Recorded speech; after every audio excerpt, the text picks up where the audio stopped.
Strávil jsem dlouhý život pozorováním toho, jak lidé v průběhu desetiletí myslí, rozhodují se a alokují své zdroje a všiml jsem si opakujícího se vzorce, který se donekonečna opakuje ve všech sférách společnosti.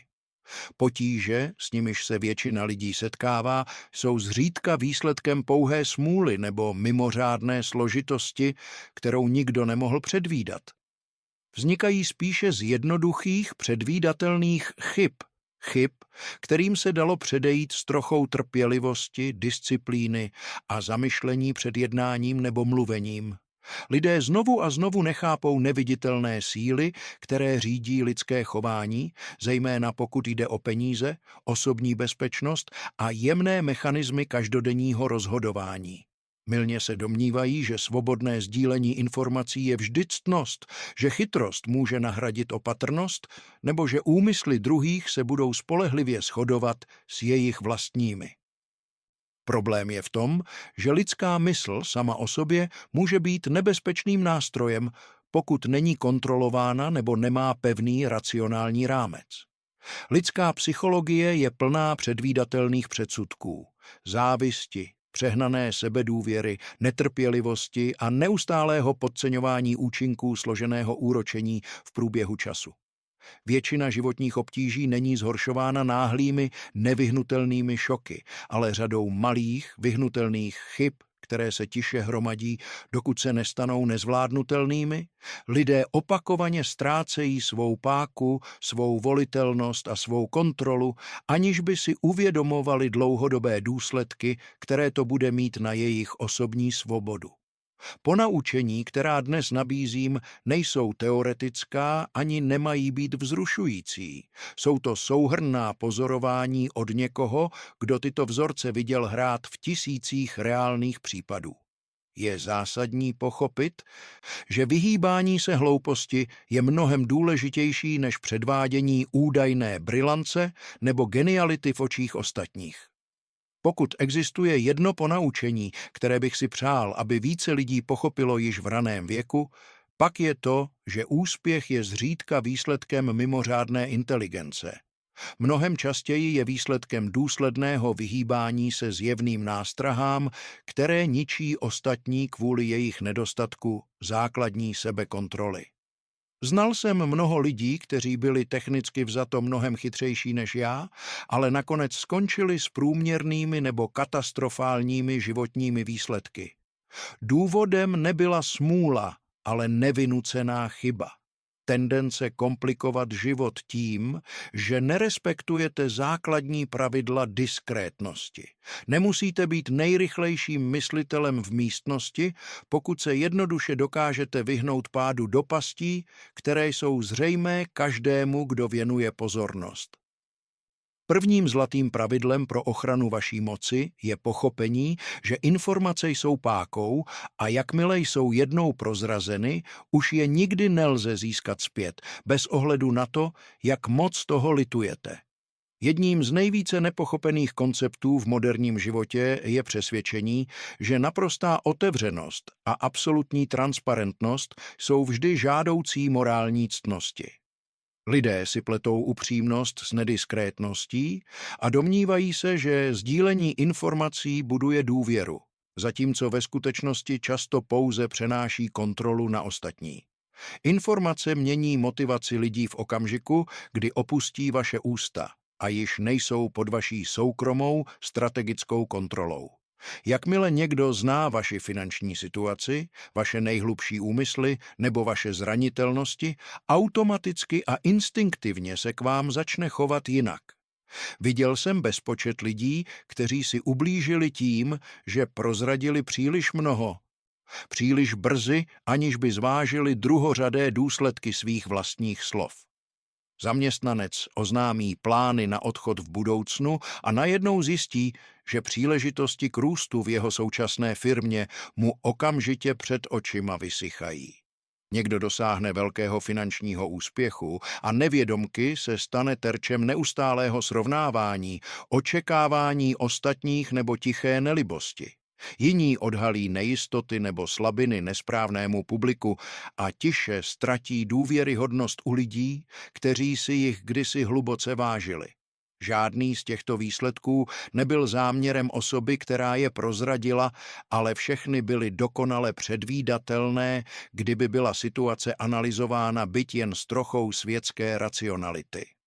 Lidé budou zpracovávat to, co říkáte, na základě svých vlastních pohnutek, obav a osobních zájmů, nikoli optikou vaší dobré vůle nebo přátelství.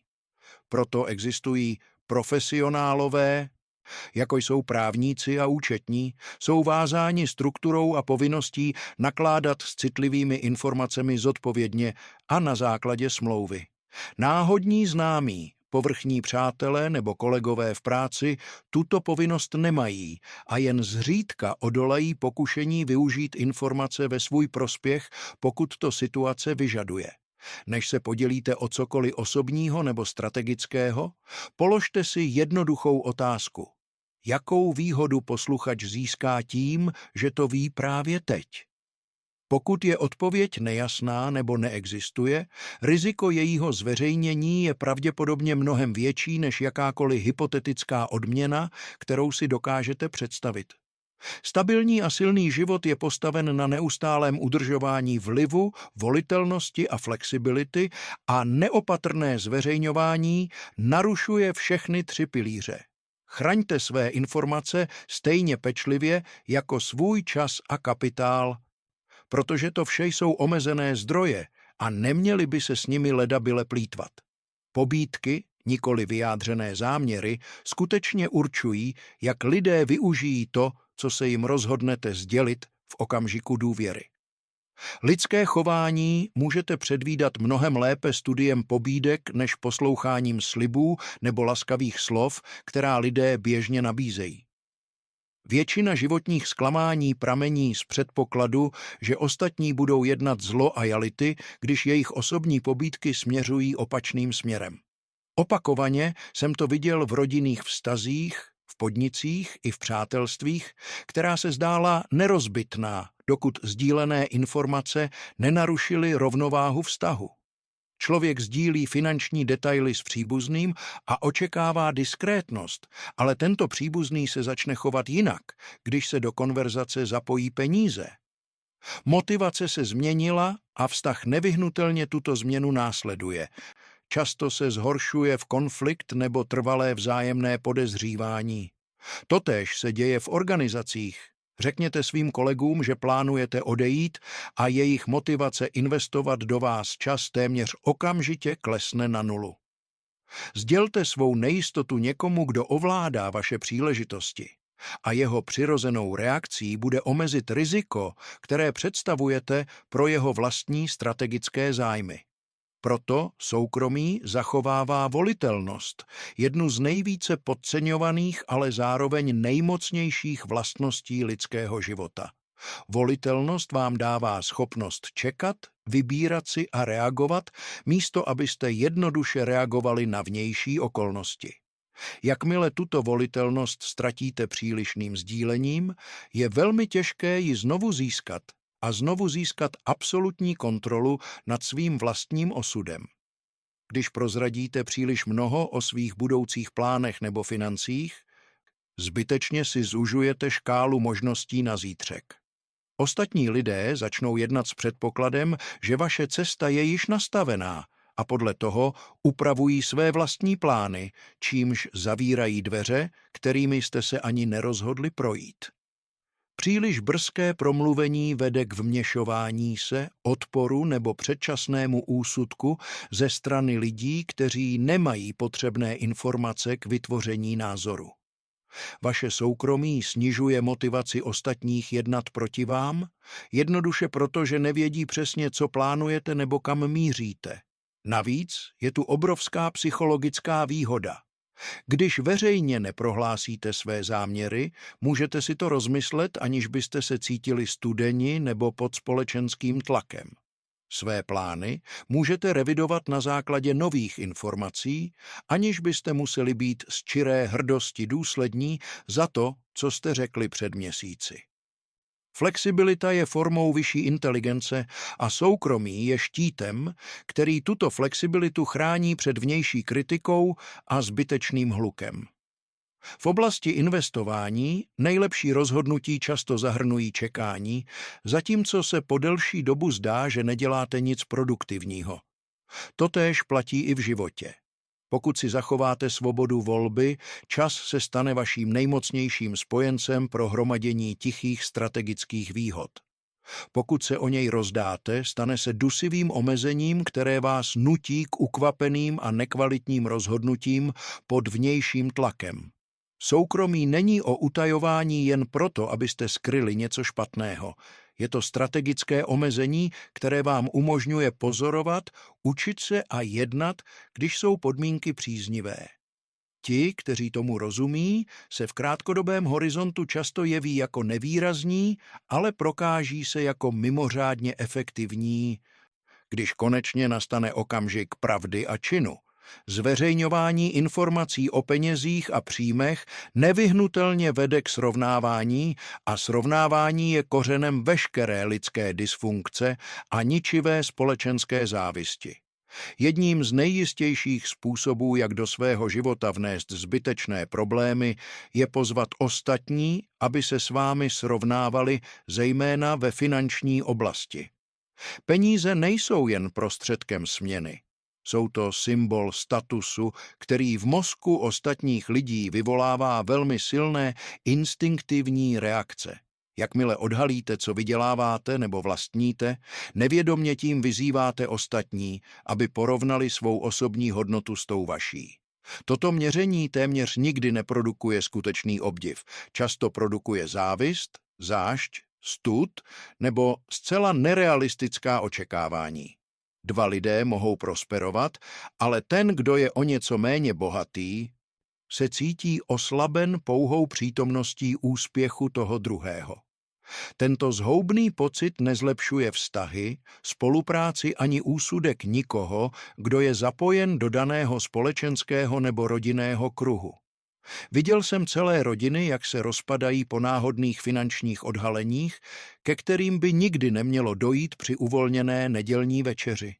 Jeden sourozenec se stává úspěšným a druhý tím, kdo se potýká s problémy, a od té chvíle je každá interakce navždy zkreslená. Rada je vnímána jako blahosklonost. Žádosti o pomoc se stávají zatěžujícími povinnostmi a ticho je naplněno podezřením a neklidem, které tam dříve nebyly. V podnikání platí stejný princip s ničivou silou. Když informace o odměňování volně kolují, pozornost se přesouvá z práce na osobní stížnosti. Lidé se přestanou ptát, jak vytvořit pro společnost větší hodnotu a začnou se divit, proč má někdo jiný o $1 víc než oni. Produktivita klesá, morálka se rozpadá a racionální chování ustupuje nekontrolovaným emocím neustálého srovnávání a posuzování. Opatrnost není nečestnost, je to uznání, že lidská přirozenost je křehká tváří v tvář úspěchu druhých a náchylná k hořkosti. Nejste povinni poskytovat informace, které vytvářejí nesprávné motivace nebo zbytečné emocionální tření mezi vašimi blízkými nebo nejbližšími kolegy. Předčasná upřímnost ohledně vašich budoucích plánů také ničí vaši páku a kontrolu nad načasováním vašich projektů. Existuje dobře míněná představa, že upřímnost vyžaduje, abyste své záměry sdělili všem včas, aby byli vnímáni jako transparentní. V praxi tato víra vede k výsledkům, které jsou zbytečné a škodlivé pro vaše vlastní dlouhodobé strategické zájmy. Načasování je v životě důležité a odhalení plánů dříve, než jsou proveditelné, je nejběžnějším způsobem, jakým se lidé vzdávají své moci. Páka je jednoduše schopnost ovlivnit výsledky ve svůj prospěch a existuje v jednáních, kariéře a čistě osobních rozhodnutích. Viděl jsem zaměstnance, kteří oznamovali své plány na odchod měsíce předem, upřímně věřili, že jsou ohleduplní ke svému šéfovi nebo týmu. Obvykle následuje nenápadná, ale skutečná škoda. Příležitostí ubývá, odpovědnost se přesouvá a důvěra se rychle a nenapravitelně rozpadá. Nejde o to, že by zaměstnavatel byl nutně mstivý. Jde o to, že se změnily jeho pobídky, protože už nejste vnímáni jako dlouhodobá investice. Stejný vzorec se objevuje i v obchodních dohodách. Když jedna strana příliš brzy odhalí svou naléhavost nebo budoucí závislost, podmínky se výrazně zhorší. Ztrácí se kontrola nad časem. To, co mohlo být volitelné, se stává nezbytným a nutnost je při vyjednávání vždy slabou pozicí. Moudrost nabízí prostor pro úpravy a zvrácení problému nám ukazuje, jak lidé ztrácejí kontrolu nad svými vlastními životními časovými liniemi. Mluví dříve, než je rozhodnutí konečné, oznamují to dříve, než je struktura bezpečná a hledají vnější potvrzení, když by se měli připravovat. Disciplinovaný přístup je snadno pochopitelný, ale obtížně aplikovatelný. Přemýšlejte v soukromí, plánujte s maximální opatrností, jednejte rozhodně a mluvte pouze tehdy, když je to nezbytně nutné. Život odměňuje ty, kteří zvládají přechody čistě, a to vyžaduje trpělivost a zdrženlivost, kterou dnes má jen velmi málo lidí.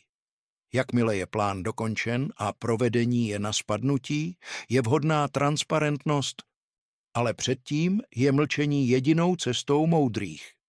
Zaměňovat důvěru za sladění pobídek je jedna z nejnákladnějších chyb, které jsem viděl v podnikání i v osobním životě.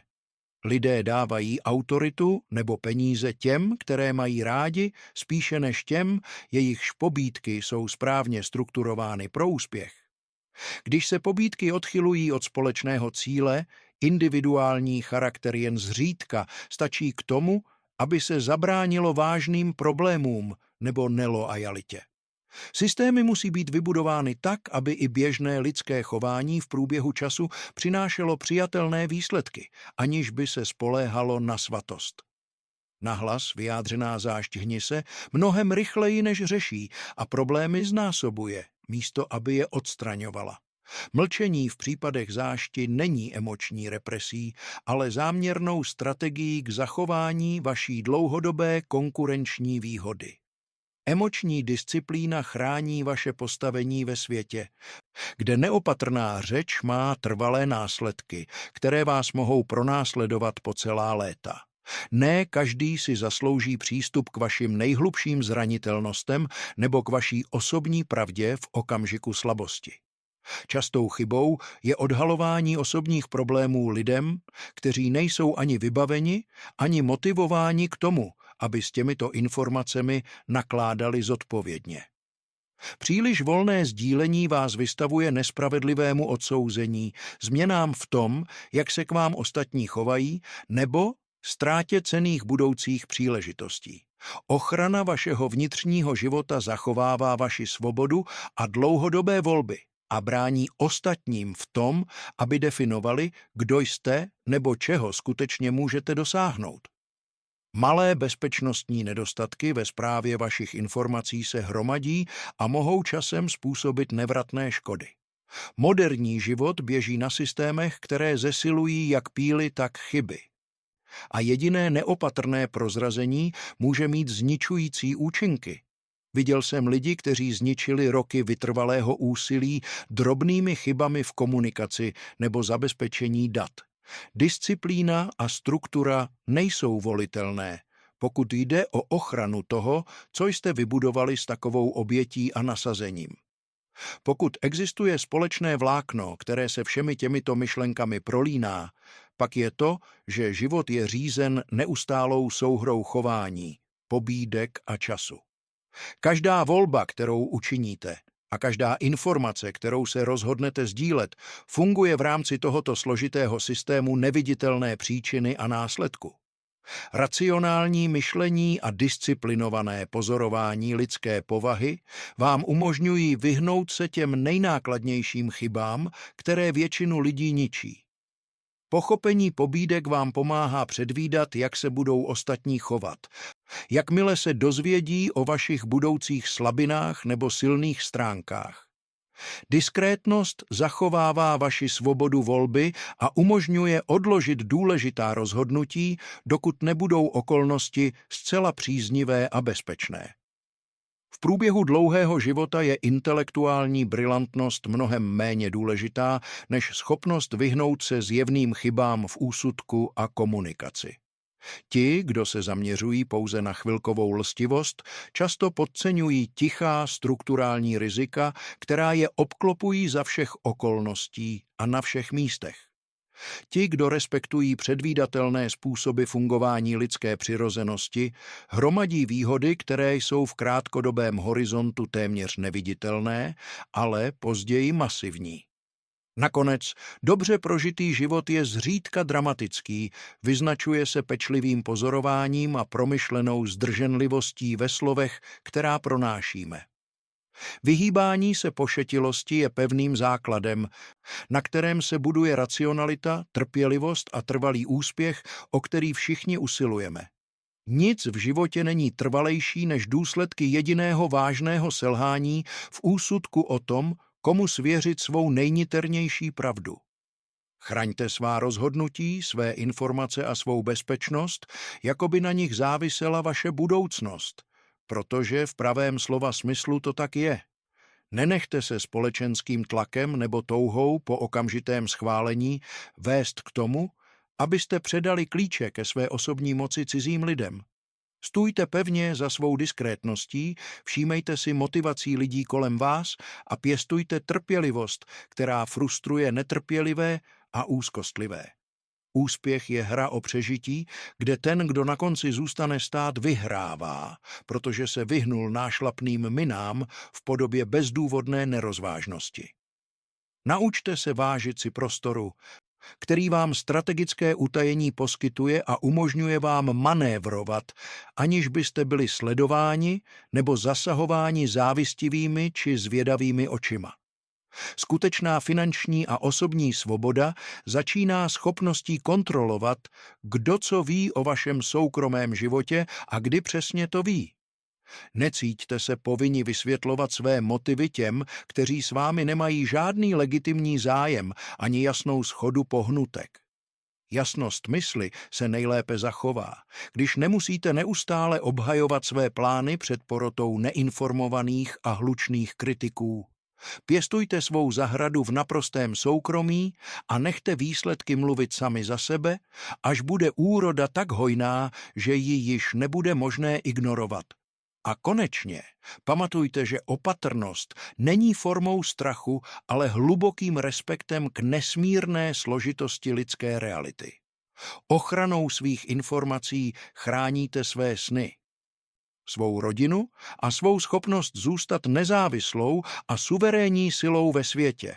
Nevzdávejte se své konkurenční výhody kvůli prchavému okamžiku uspokojení chlubením se svými úspěchy, než budou plně upevněny. Buďte absolutním pánem svého mlčení a budete pánem svého osudu, budete se proplétat životem s klidem, který vám ostatní budou závidět, aniž by to chápali.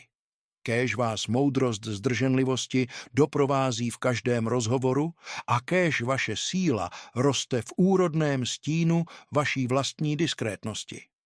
Diskrétnost funguje jako přirozený filtr, který odděluje skutečné spojence od oportunistů usilujících o rychlou výhodu na váš úkor. Když si držíte karty blízko hrudi, nutíte ostatní, aby odhalili své skutečné úmysly prostřednictvím svých činů, nikoli reakcí na vaše slova.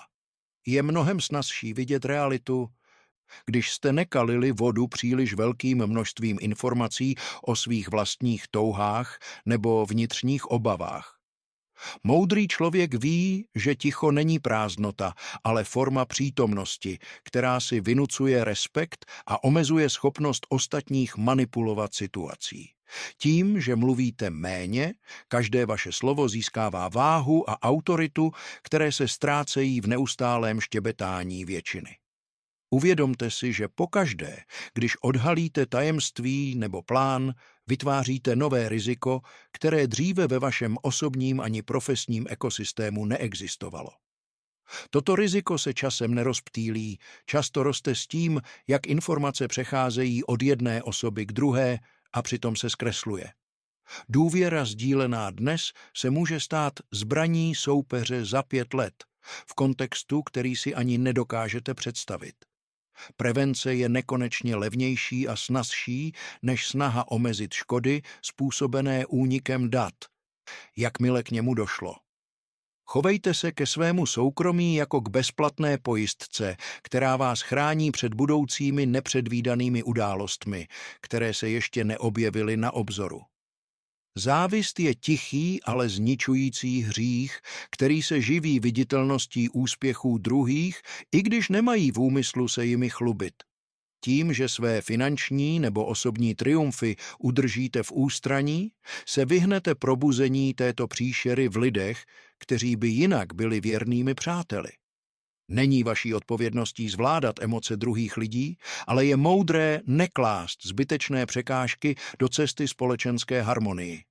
Strategická skromnost není falešná pokora, ale jasné pochopení, že status je v myslích mnoha lidí hrou s nulovým součtem.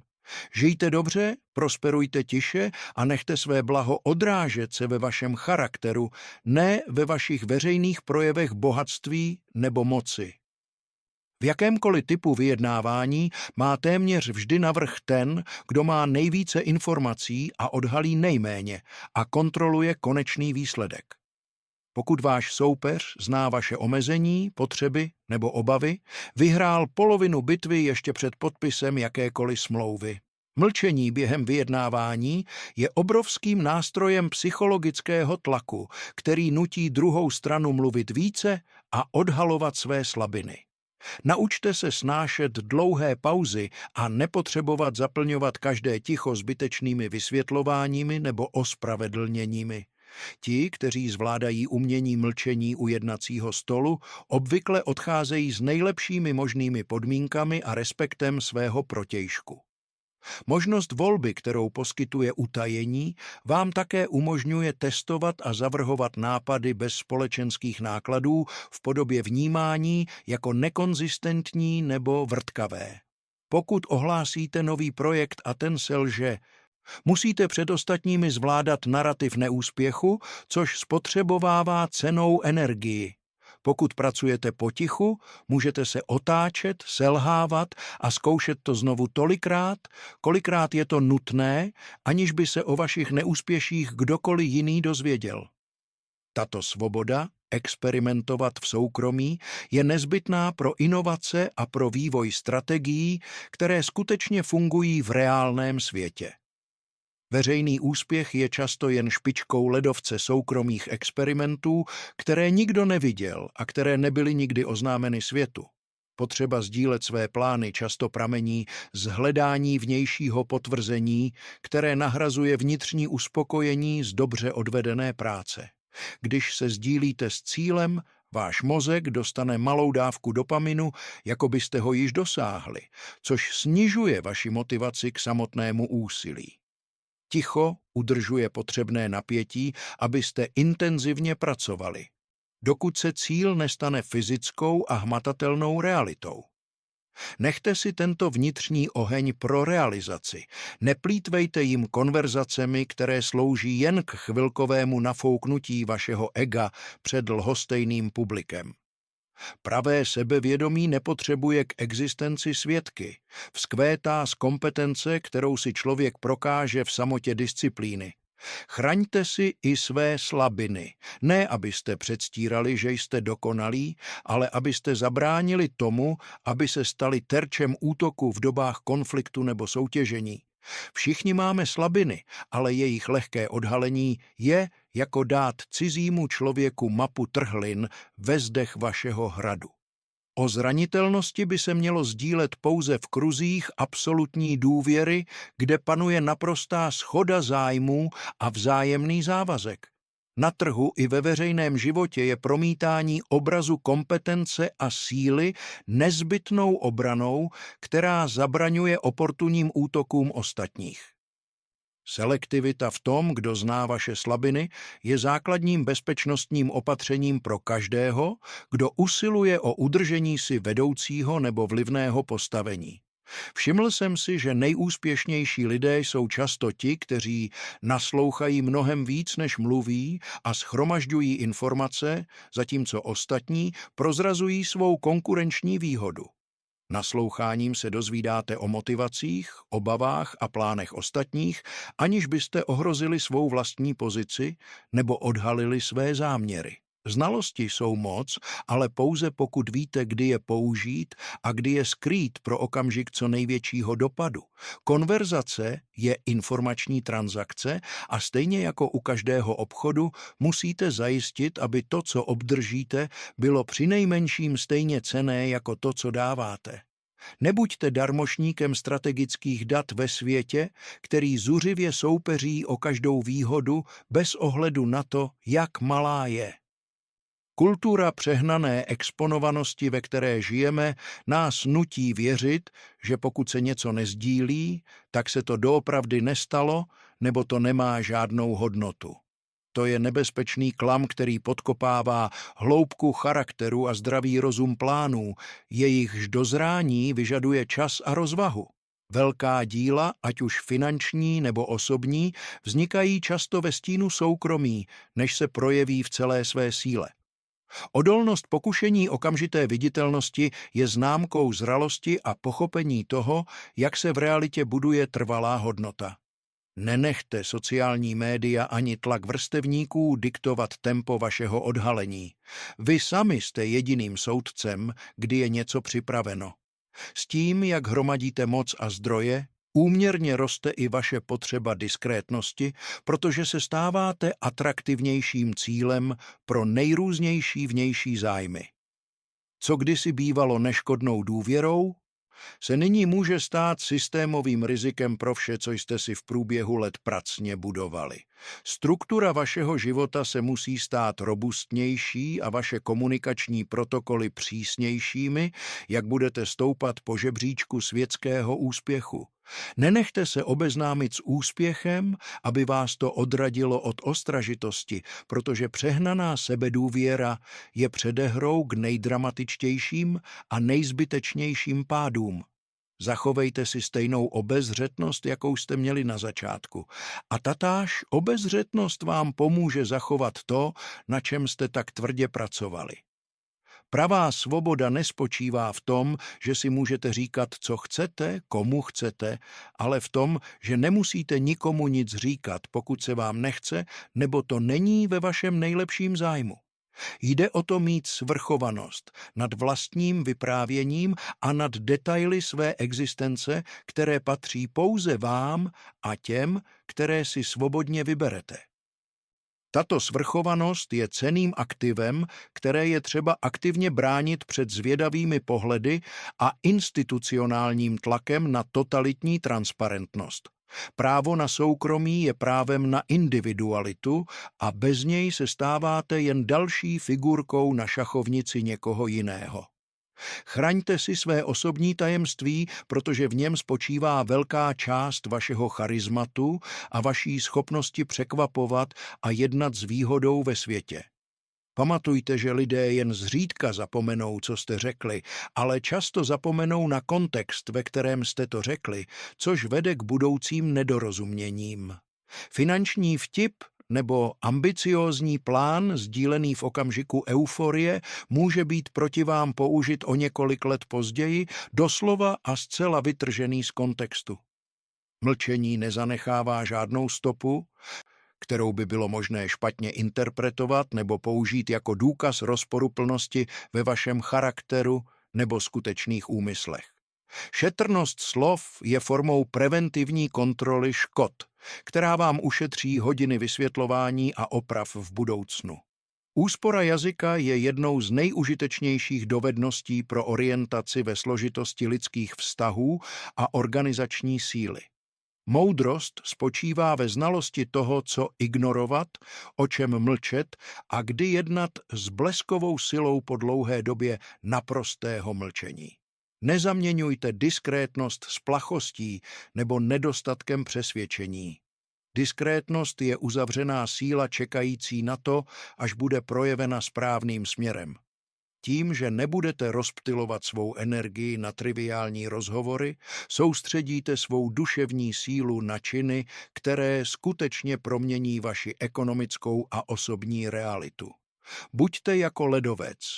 Jehož skutečná hmotnost a nebezpečí leží pod povrchem, daleko od dohledu neopatrných námořníků, kteří vidí jen špičku. Tato hloubka charakteru vám umožňuje odolat bouřím, které potápí ty, kteří jsou v životě jen fasádou a povrchním hlukem. Konec konců, váš klid závisí na vědomí, že vaše tajemství jsou v bezpečí a vaše plány jsou chráněny před zvědavými rukama a myslí.